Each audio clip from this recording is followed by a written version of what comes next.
Well, shooters and reloaders, and all of you Three Circles passengers and members out there, it's Fortune Cookie 45 LC coming to you from the Hot Lead Zone Express.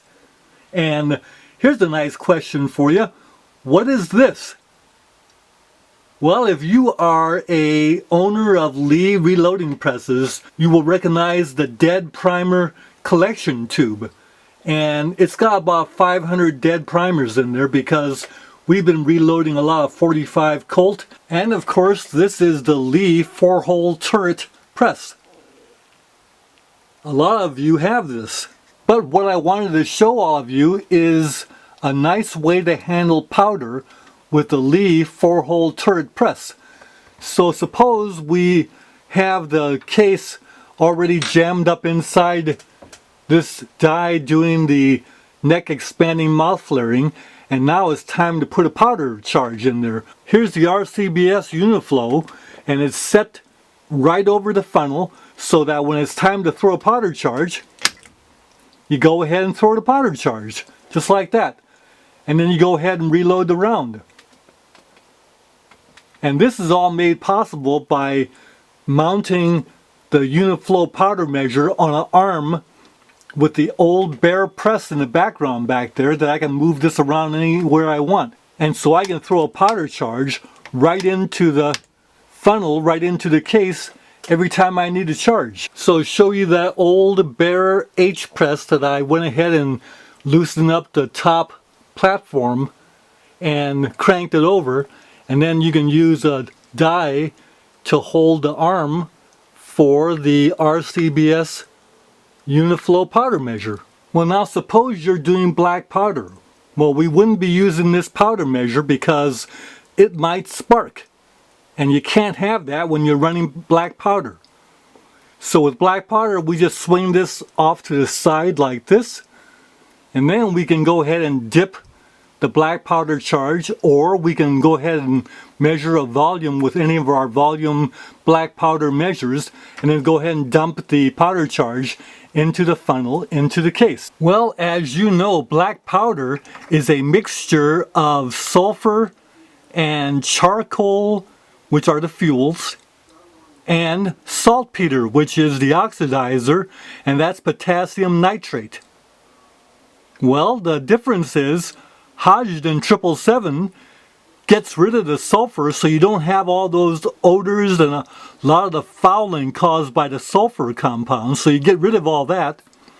And then the charcoal leaves a lot of soot when it burns, so what Hodgdon 777 does is substitutes another fuel instead. That's sugar, and the sugar burns cleaner than the charcoal and the sulfur.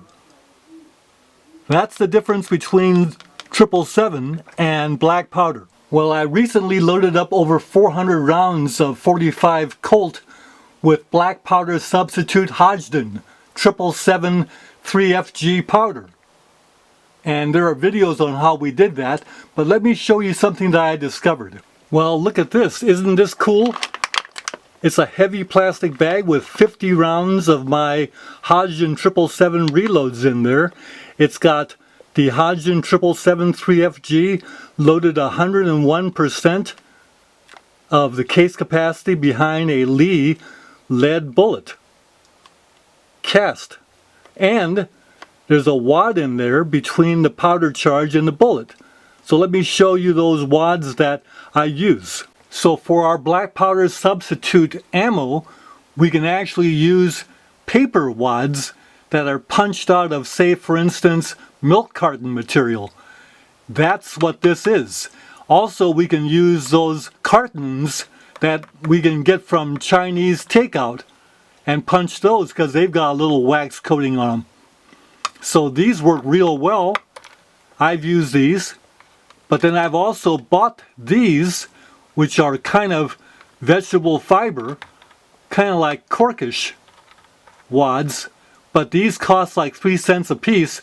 That's not really a good idea. So let me show you an alternative that we can make ourselves that's a combination hybrid.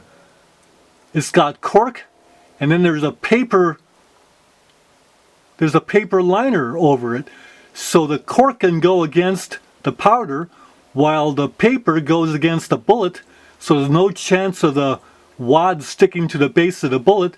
These are really cool. And they cost nothing to make. Let me show you. And the first thing is some material. And what you do is get some of this contact paper that's cork. And it's cheap. In my case, I got it for nothing because these are leftover scraps that were going to be thrown out. So I just saved them. Then what you do is get some fired 45 ACP cases, very common. Get them at any range. These happen to be the small primer pocket ones, so that's even not useful for most applications. Then get yourself a chamfering tool and just simply chamfer the inside and outside of the case a little bit to give it a little bit of edge so that it'll punch better. Now, using a fired case gives you a wad that's a little bit bigger when you're done so that it'll fit nicely into the next case that you're reloading. Plus, the advantage is you can use these wads also for the 45-70 because again, these wads are going to be a little bit on the bigger side, which is perfect for the 45-70. So then, get yourself a little prying tool. This happens to be a lead decapping pin, or you can use the tongs you get from Harbor Freight that you can use to work with powder coated bullets. So these tongs are nice for plucking wads out of the case when you get the wads stuck in there, or you just pry them out with this. So then get yourself an old 4x4 that's tall enough that it won't hurt your back to work with it. And this one's pressure treated so it lasts a long time. Use it for an anvil. So then you simply put the case over the cork, give it a couple of hits like this, and then pull off the case and you've got a punched out wad. Now you keep on doing that. I recommend you don't do any more than 4 at a time, because if you get more than 4 of them stuck in there, you might have a hard time getting them out. But after a while, you can kind of get a feel for how many hits it takes to be sure that you're punching through.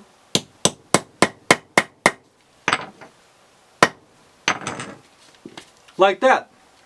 Then simply take your lead decapping pin, push on one side to raise the other one up, and then you can pry those wads out like this.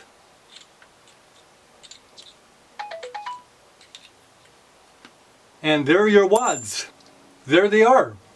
Took longer to tell you about it than to go ahead and punch out the rest of this.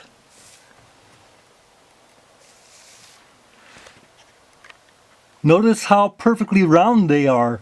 Now suppose if you take 2 of these and put it cork to cork, so you got paper against the bullet and paper against the powder, and then suppose you went ahead and smeared these in Crisco. And so you got the Crisco facing each other. Why wouldn't that substitute for a felt wad with all that lamb's tallow and beeswax, expensive stuff? Crisco is cheap. And for that matter, you could use your leftover bacon grease and then load that in your black powder. Now you don't need to do that for your black powder substitute because the Hodgdon 777 really doesn't foul that much. Not anything like black powder. Now notice that if we shoot these and they don't go projecting out as flaming wads that could start some fires in dry brush, we might not have that big a problem with Hodgdon 777 and these wads. So all of you shooters out there, if you haven't tried Hodgdon 777 and you're thinking about trying something in the way of a black powder substitute but not going all the way to black powder, 777 is pretty good stuff. You might want to give it a try. See you on the next video. Bye for now.